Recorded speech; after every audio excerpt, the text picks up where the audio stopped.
Hello guys, welcome back. Today we're here at the Star Wars Galaxy of Heroes. Today we'll be going over probably the most optimal way to use Darth Vader Duels on defense. First, we'll break down his kit, starting off with his basic, then you will die, deal physical damage to target enemy, and during his turn, inflict ability block and evasion down. Pretty nice. He comes with an ability block like the other Vaders, but if the target enemy is dazed, shocked, or stunned, reduce Vader's cooldowns by 1, and he gains 100% offense for 1 turn. He has some semi-rampant in his kit, which is nice. And the next up, we look at his ability. Your weakness still remains. Deal physical damage to target enemy twice, which is nice. And you call the strongest other attacker ally to assist. Now, if the target enemy is Galactic Republic, Inquisitorius, or Jedi, Darth Vader Duels and also assist. This ability will always critically hit if possible. And then for his last ability, you will always lose. It does. You just build buffs on all enemies and deal physical damage to them. So this is worded just like Bane. So we will assume this is avoidable. If they have foresight and all that. But also does 50% more damage for each debuffed enemy. So if there's 6 enemies, that's 300%. If typically there'll only be 5, so that's a 250% more damage increase, which is pretty good since that's an extra 150% compared to say Jedi Knight Anakin. So this already does a good chunk of damage. But if the enemy is shocked or stunned, they take another instance of damage, so you hit them with the already debilitating move twice, so that can really hurt an enemy. Next up we have inflict all enemies with speed down for 2 turns, which can't be dispelled, evaded, or prevented. Doesn't say resisted, it says prevented, in a similar vein to Marin's kit, like her TM gauge.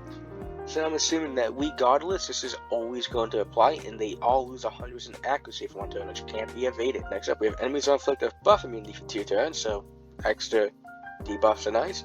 And this ability can't be resisted, so yeah, that's good too. And the next up, we'll be going over his unique. You didn't kill Anakin Skywalker, I did. With it having, at the start of each encounter, whenever he takes burning damage or when he uses an ability, Darth Vader Duels gains 1 stack of vengeance in the battle until he is defeated. And Vader loses 15 stacks of vengeance or more. He gains 2 additional bonus turns, and the next time he damages an enemy, the targeted enemy is deathblocked at the end of Vader's bonus turn where Vader is defeated. So, good extra chunk of damage when he gets 15 stacks. And the next up in his kit, we have Vader can ignore taunt effects during his turn, so this is pretty good, although it does suck. They don't throw stealth effects in here, so they technically can stealth and he can't target them. But next up will be whenever Vader uses a special ability, the target enemy is inflicted with a stack of damage over time for 1 turn, which can't be evaded. Doesn't say resisted, so this could be resisted. Extra damage over time as well hurt the team. And this ability inflicts an additional stack if the target enemy is Galactic Republic, Inquisitorius, or Jedi. And an additional stack if it is an Anakin Skywalker. And at the start of battle, if there's an enemy Anakin Skywalker, they are inflicted with demoralized for the rest of battle, which can't be copied, dispelled, evaded, prevented, or resisted. And if there are any enemy leaders, Empire allies are immune to daze for the rest of the battle, and Vader can't be targeted if there's another Empire ally. Now, I'm not too sure how this would work with gas, since demoralize is a debuff. If he would lose it when he goes down and then come up with it, which I'm assuming he won't, so that would really only work for the first time he's up, which might make gas a semi-counter. And then last but not least for his abilities is I Am What Remains. If at the start of battle, Darth Vader Duels loses 51% health. This is key for what we're going to be breaking down in a tiny bit here. It is inflicted with burn into the end of battle, which can't be copied, dispelled, or prevented. Vader can't be defeated by this burn, is immune to other burn effects, and takes reduced damage from percent health effects. So it has like a Malik crew thing baked in there, which is nice. But then on no Galactic Legends at the start of battle, whenever Vader takes burn damage, all Empire allies gain 20% offense stack at max 30% to the end of battle. 10% turn meter, and this effect persists through the feat. And then if Vader enters to 25% or more health, all Empire allies gain potency up, so that would be nice Empire for getting out their debuffs. But if it ends the turn with 75% or less health, all Empire allies gain defense up for 1 turn, so extra survivability, which is nice. So let's go break down the teams now, with us starting with the other 2 core members to this setup, being Jedi Knight Anakin and Jedi Knight Luke Skywalker. The first going over Jedi Knight Anakin's kit, which will be crucial for this to go off, is Righteous Fury. Whenever another ally falls below 50% health or is defeated, Anakin takes a bonus turn. this is the crucial part to it, since basically Vader will lose 51% health, instantly proccing Anakin's bonus turn. When we pair that with Jedi Knight Luke Skywalker's leadership, Return of the Jedi, with the ability being called Heroes Arise, this cleanses all allies, so you know, would cleanse Vader too if he had a debuff on him and the others. And then you call all Jedi allies to assist, so you can put some Jedi in the team that are actually really crucial to it. But not only that, Jedi Knight Luke Skywalker is granted 100 turn meter. Now what does Luke do with his leadership, you say? Well, at the start of each of Jedi Knight Luke Skywalker's turns, all enemies are reduced to his base speed until the end of the encounter. Therefore, if you take a bonus turn at the start of the encounter, and then Luke takes an immediate turn after said bonus turn, the enemies have no chance to get any TM or anything like that, unless they have unique sort of part of the leadership that lets them do that.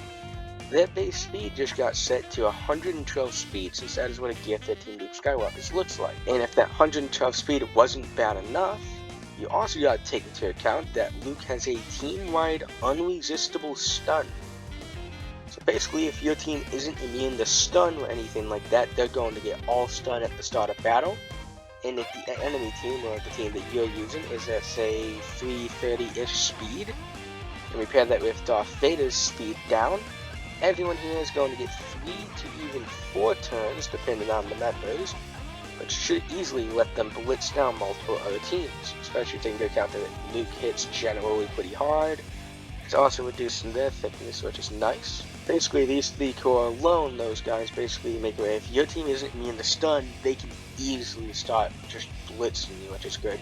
Which is also nice, since this is technically also a 3v3 team. Although where these guys really get nutty isn't 5v5, since I've put some counters, not counters, but teams here today that should showcase how strong they can be.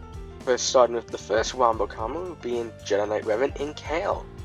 That basically, Revan has the ability to yank back TM basically with his direct focus and pin anyone down, so Anakin or Luke can get them, which is pretty nice. Not only that, he has a Master Strategist TM swap that he can give to any Jedi, which is also good. Especially when you pair that with Cal, who can work with them.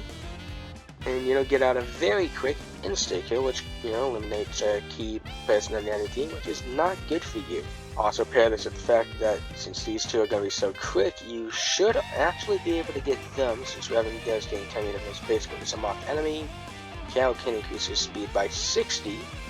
It's entirely possible that these guys can wind up getting 5 turns for the enemy team does, and you start turn you just swapping over, say, Luke. Luke can lay down another stun if they break out of stun, and just repeat the entire thing. All the while you're being smashed down by Anakin and Vader. Now, in my opinion, this is the best combo that you can run with them on offense and defense, since, they basically add saviors to the team and a decent chunk of survivability. The next combo that we're going to go over is Captain Rex and Gun Rex. Basically, these two take, they're really quick normally. They can get about 3 to 4 turns out before the enemy, especially when you pair it with, say, Rex's Form Up and Captain Rex's Suppressing Fire. Therefore, these guys should be more than able to easily get to a Rexolate, and easily push enough TM for Luke to get around to a second round of stuns, and easily just lock in an enemy team indefinitely, all the while they're being bombarded by Rex's AoE. Rex is also able to get an advantage up and start deleting people, which is good. And it also helps that Rex also has a TM pull on his basic, so he could be pulling TM from crucial members that need to get turns. And all this paired with the fact that they're also being bombarded by Anakin's AoE and DVD's AoE, the enemy team should be getting blitzed out pretty quickly. And for the last wombo combo that we'll be going over is Maul and Cal Kestis. If basically you have Maul very quick, and actually he should take an immediate, since he has Frenzy, turn straight after Anakin. Actually, I think Luke would technically go, since he gets an overflow of TM from his unique, which gives 10% TM whenever a Jedi takes a turn. Luke's gonna go stuns the enemy team, Maul will come in with Fervent Rush, and then whoever goes next, while the enemy team is stunned, and also has a speed drastically decreased, is going to block Maul, and Maul is going to Siphon Rage on someone. And since he'll have a full burst, he should wind up doing 180k-ish damage. which paired with the damage that the enemy already took from Luke and Anakin, that could easily take out an attacker. But also remember, since they're at 112 speed, they get speed down from DVD, or if they also get speed down from Cal Kestis' not so fast, the enemy team should also be around 80-ish speed. Therefore, the speed up, if you have, say, a 340, 350 speed Maul should really easily be able to get around to the second round of Safe and Raid, because you'll take like 4 turns to the enemy team's 1, and that's assuming they're not stunned. Otherwise, then it's technically 8 turns to their 1. Maul is going to really easily be able to get onto a second one of these and just delete just about another unit, or easily get the tank out of the way and start working on an attacker or something. And then we also go over to Cal Kestis, who will also help the team with some other counters that will break down that could potentially counter them. With his I'm Persistent unique at the start of the battle, all UFOs will gain 30 max health and tenacity. This will really only be helping Maul with his damage and extra tenacity from Never Hurt. But also whenever an ally is critically hit, they, in Cal, recover 5% health and protection, which is nice for survivability. And if they are an UFO, they gain protection up, stack their max 50% at 10%. As we also mentioned, basically since if the enemy team is stunned, Cal is going to easily start ramping up his persistence, which in turn allows him to potentially get 30 stacks before an enemy team even actually takes a turn and does something, which allows him to inflict buff immunity. DVD should already be inflicting that, but he'll also inflict him with an ability block for 2 turns, which is easily really bad for the enemy team. To also perpetuate the turn lead these guys will be taking, Cal can push his team 50% turn meter, double for light side UFO, so Cal's just gonna pop another turn. Another good synergy that Cal has with Darth Vader's Duels End is with his not so fast special. If an enemy already has speed down, which Vader locks it in on the enemy team, they are stunned. Therefore, Luke has an AoE stun, and Cal comes with an AoE stun that has tenacity down, which applies first. A further stun would even take effect.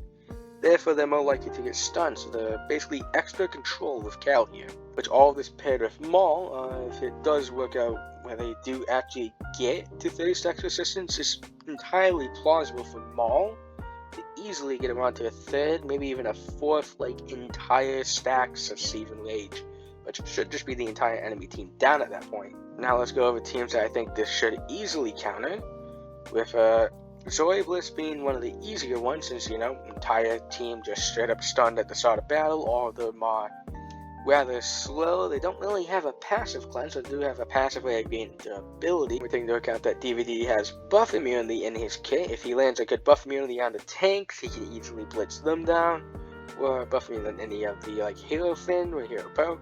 You can also just blitz them down. Therefore, Zoe is going to get dunked on by these 3 alone. You can throw in some extras to help him. Next up will be Great Mothers. Basically, whoever's blessed won't get stunned, but this speed will still be drastically reduced. Therefore, basically, you can just blitz down the other members with the anti-taunt units, where if you have Revan on the team, you can mark down the person that's blessed. And it's like, then the others are just going to say stun lock the entire battle. If you have Maul, you can easily just blitz through a Morgan, especially if it gets around to an entire second round of Seven Rage. Morgan's going to perish at that point. Now, Marin could technically throw a slight damper in this of all of her cleansing, but given how slow the team's going to be, and if you have, say, Revan and Cal on the team, if you want this combo, you should easily just be able to mark her and get her right on out of there. Next up, we'll also have Bo-Katan, if you ever see her on defense, which most people wouldn't. Although this also means that Bo-Katan could also have a problem even countering this in offense, similar to Great Mother's War Zoe, since, you know, you're just going to get locked in at the start of the battle with your speed very slow, and you're just going to start getting smashed, which is not good at all. Dark Trooper Moff Gideon should also be easily countered by this, even with all the TM gains. If all the Rampins, if they come against a Cal variant, they can easily just mark out a side. But worse, Cal will just insta-kill someone important like Dark Trooper Moff Gideon, since he won't have enough insight to tank the insta-kill, he'll perish. Similar thing also happens with, say, the Captain Rex variant, since if you ramp up enough for the Rexalane, you can easily blitz him out while he's just sitting there looking pretty. And then, Maul can also just blitz him out as well with his Steven range. And then another counter that I believe could actually go both ways is Queen Amidala. So it's basically you can open up with a stun, and I doubt even with a 50% TM she gets from Qui-Gon, I believe. Even if she is like 100-ish speed, with even 80 speed, if she does get speed down on her, that 50% TM shouldn't push her to take a turn for anyone else if like 330-ish speed goes. Therefore, you should easily be able to start smashing out her team. If you're wanting to say the Cal variant, you could save off from trying to proc the bonus turn that cleanses her, I believe it did, and just try to insta-kill her out, since you'll quickly get onto your insta-kill and just basic on the Queen's Guard. And that will be it for today, guys. Till next time.